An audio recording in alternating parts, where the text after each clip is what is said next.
Leadership is an odd quantity, isn't it? No one seems to know what it is, but we seem pretty sure we can figure it out. As a subject, leadership never sits still long enough for its essence to be grasped, and yet it seems to promise an essence. Despite the subtle changes, it seems to have at its core some kind of knowable structure, and so we seek to name that structure and pin it down, like an insect in a display case. But then we find that essence, whatever we think it might be, as temporary as the grass, as daylight, as dreams. Earlier today I was talking with a friend, and we decided that there is a crisis going on in leading. What we have done to foster leadership in our organizations in the past no longer seems to be working, or not working as well as it used to. The world is matrixed, networked, conditional, and very, very demanding. Is this just the recession, we ask ourselves, or is something a little larger going on? The larger thing, no doubt, but it too is an escaping essence. Changes keep coming, the scene is constantly drifting elsewhere. We can't even seem to hold on to our own souls and keep them safe. They are like the paper used to wrap fish that some Japanese poets were said to favor for their work, knowing that everything is temporary and everything will be thrown away, too soon consumed by the fire. Actually, I'd say we're lucky we can't hold on to our souls in any permanent way. Then they too might end up as a commodity, and commodities can always ultimately be bought and sold. So what can we hold on to? I think that was the theme my friend and I were discussing, although we used different words for it. He too is a change agent. He too wants to find an impact and a legacy. It's ironic, isn't it? Two change agents talking about what is unchanging. Inevitably, our conversation drifted to the hounds that are baying these days for performance, performance, performance, and how large organizations seem to be scooping us away from honoring what is smaller, closer to the heart, and maybe more thoughtful or personal.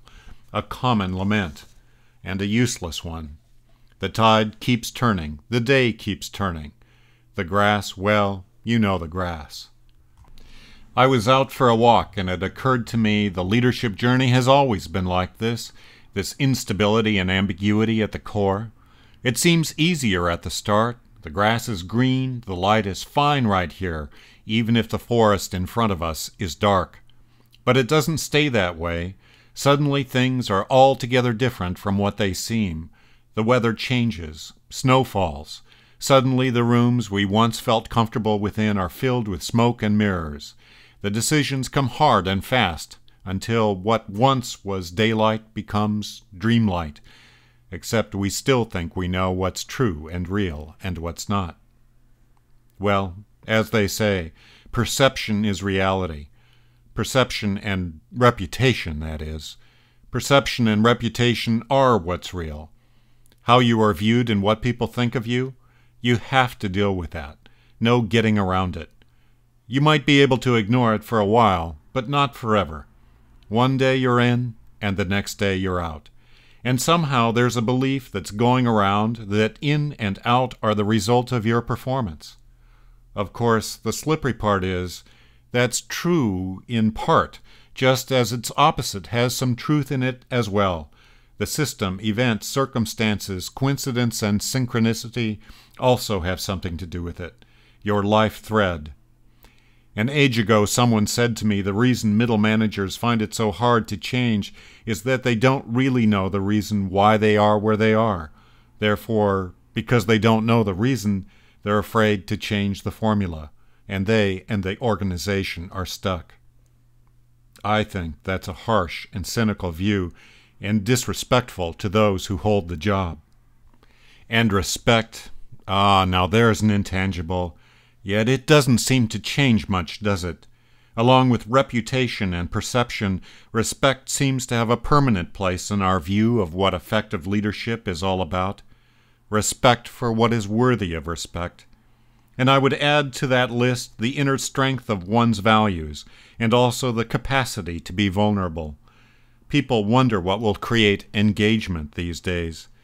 But engagement has always been attracted by leaders who have a healthy respect for perceptions and who can express some vulnerability.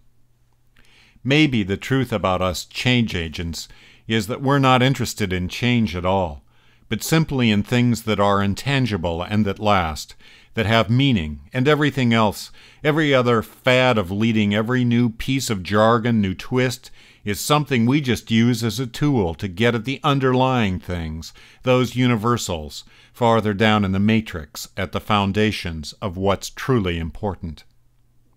Well, you can't reduce leadership to your reputation or whether people respect you, can you? Nor to understanding others' perceptions, and not to your own values, and not to your own vulnerability. But I guess, coming full circle to the green grass of a new day, it certainly doesn't hurt to consider those things and the learning they may bring, the passages they have to offer.